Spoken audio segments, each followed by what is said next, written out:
So let us see what do we have here for you guys today. It looks like someone here.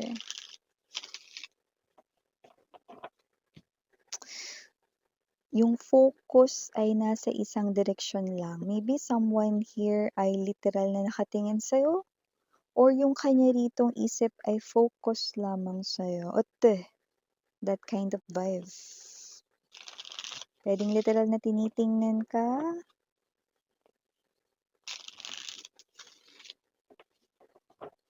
Ikaw ang actually main focus niya. Oh. Isipin mo yung mga planet sa outer space, 'di ba? Yung sun, yung center, 'di ba? Yeah, ganon. So let us see.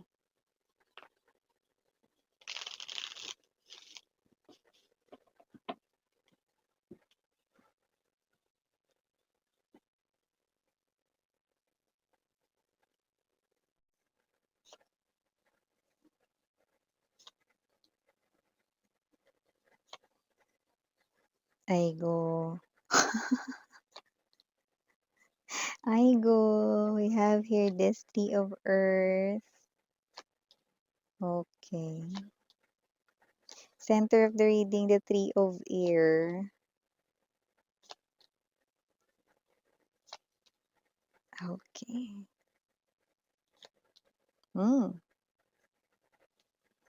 Bottom of the deck is of Earth, Five of Earth, and the Ten of Fire.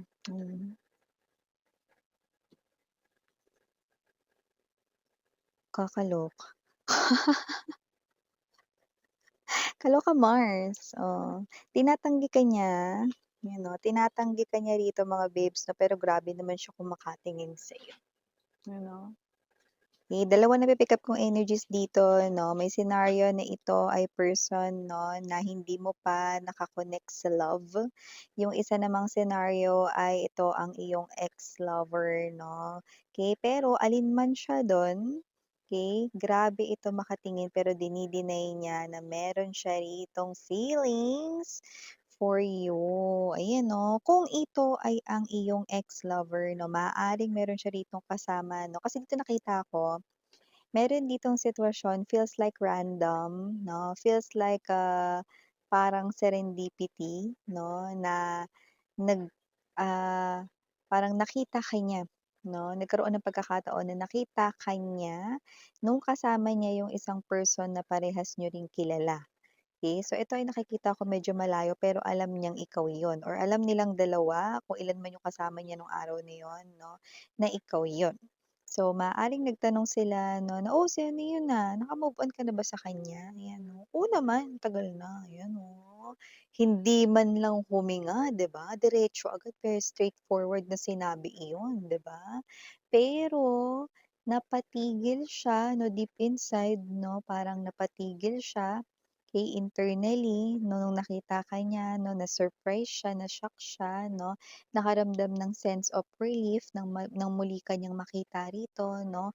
Pero bakit gano'n yung ibinigay niya ritong sagot sa mga kaibigan niya or sino man 'to na niya rito na I think kakilala mo rin 'no, kasi nakikita ko rito yung connections ninyo 'no, kung sino man 'tong mga kasama niya rito 'no. And nagbigay siya ng gano'ng klase ng energy kasi in denial siya.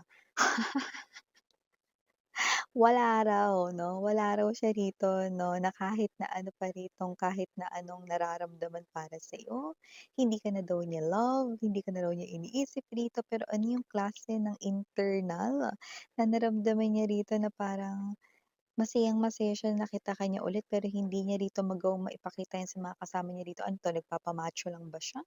Nagpapaganda lang ba siya rito, playing hard to get nga lang ba talaga? Or ang dahilan talaga is ayaw niya ritong makantyawan ng iba na siya ay loser ngayon. Kasi nakita ko rito 'no, na itong person na ito ay nasa gitna, nasa crossroad siya ngayon 'no, ng energy ng gusto ka niya ritong i-pursue. Okey. Pero alam niya kailangan niya muna ritong i-build up yung kanyang sarili 'no, na sabihin sa iba, okey, na gusto ka niya ulit dito i-pursue. Pero in denial siya ngayon kasi nandodo'n pa siya sa energy ng parang ayaw niya magmukhang mahina sa paningin ng mga lalo na ng mga parehas na nakakilala sa inyong dalawa. Alam ko sa kabilang banda maaaring iniisip mo, "Importante pa ba 'yun, miss 'yan?" Actually, dapat nga hindi na importante 'yun, eh. Kasi 'pag may gusto ka ilaban mo, hindi patatagalin mo pa, 'di ba? Kasi ito nagpapakita siya rito na nakaka-confuse 'no, nakakagulo rito na sitwasyon, 'di ba? Sasabihin niya rito na walang katinag-tinag, sinagot niya agad yung mga kasama niya rito, "Hindi, wala na, naka-move on na ako sa kanya, hindi ko na siya love kahit na 1%." 'Yan 'no. Pero alam mo kahit sinagot niya yun ng diretso, ang dami niyang sinabi. Puwede naman kasi yung sabihin ng, "Hindi, wala na." 'Di ba? Tapos gano'n lang, 'di ba? Pero dito hindi, wala na akong nararamdaman sa kanya kahit katiting, hindi ko na siya naiisip. Pre, isang tanong lang yung sinabi namin.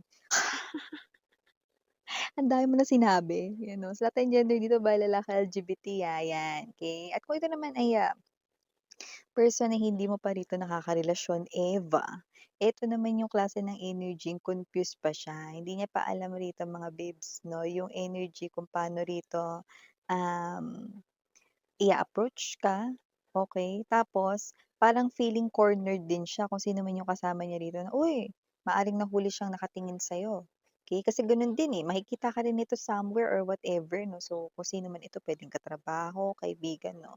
"Uy, may gusto ka ba kay collective?" Wala, 'Yan 'no. Parang alam mo yung energy niya rito, bago pa siya makagawa ng movement parang huli na siya. So, parang yung first reaction niya ay kailangan ko muna itanggi 'to kasi wala pa nga akong ginagawa. Baka ma-booking ni collective, baka kantyawan niya ako, so kailangan i-deny ko 'to, ayan 'no. So, parang dahil hindi pa siya prepared, ayaw niya muna mahuli 'no, na meron siya ritong strategy gagawin, yun ang kanyang reaksyon. Ba yan, miss yan? Ba yung mga ka-connect ko, miss yan? Oo nga, eh, ba't gan'to ka-connect mo? Oh, bago natin pag-usapan yung bati muna natin everybody. Hi and hello there everyone. My name is Yan. Welcome new subscribers to Training Istambaras ko po yata siya. Maraming salamat. Kung di pala meron pa tayong isa pang channel link down below lang mahal. Okay? Para makarating ka doon, pwede kang tumambay din doon. Bahala ka, tumambay ka here and there. No? Basta ang gusto ko lang, pick up mo lang yung mga mensaheng kumukonek sa'yo. Even mo yung iba ha, kasi yung iba baka para sa iba talaga. At syempre, wala tayo dito na time period. Pwede nangyari na, sa iba nangyayari na, sa iba mangyayari pa lang. Pero malinaw na malinaw sa baon ng pusit. Etong energy ni ito, kung sino man 'yan, someone around you na hindi pa nagko-confess, mapa-ex mo man 'yan, alin ka man dong senaryo, nagpapakita rito na may temporary pause, may temporary break, okey? Meron ditong, blockage kumbaga, pero kagaya ng binanggit ko temporary, okey? Ibig sabihin itong tao na 'to 'no ay nandodoon sa energy ng hindi pa kumikilos kasi maaaring ayaw niya pa rito na ma-booking ng iba yung plano niya ritong pag-pursue sa'yo. Whether that's a new person here trying to connect here sa yung heart space level or whether this is your ex-lover right in here wants to reconnect or reconcile, rekindle yung inyong connection, 'di ba? Seven of Fire energy, ayan 'no. Ayun kasi yung first reaction ng isang, person, "Hindi, hindi, hindi, hindi gano'n 'yun, ayun." Puwede namang itanggi pero wag naman yung parang obvious, 'di ba? Mas lalo siyang ano ba gusto niya, nagtatago siya o gusto niya magpahuli siya rito na talagang obvious na gusto niyang hilumin ang connection ninyo, okey? Kung ito ay ex-lover ninyo, gustong hilumin ang inyong connection with the star. Kung ito naman ay new person, nakikita ko dito na mas lumalala ang kanya rito 'no, na pagtingin sa'yo, pangarap ka niya with the star at tinuturing ka niya ngayong inspiration, okey? Alam mo mga babes 'no, 'pag kinausap mo pa ito sa mga darating na mga araw, ewan ko na lang kung dito himatayin. Kasi napakalakas ng dating ng presence mo sa tuwing nandiyan ka nakaaligid sa kanya. So, kung like let's say parehas kayo nasa harap ng photocopier, kung ito man ay katrabaho mo, colleague mo, 'di ba? Alam mo yung wala ka namang ginagawa kundi may pino-photocopy ka lang, pero yung nararamdaman niyang kabog, okey, kulang na lang marinig mo. Yung kabog ng kanyang dibdib, tig-dig, tig-dig, tig-dig, 'di ba? Yung alko alkong dalkong 'no, na ganyan 'no.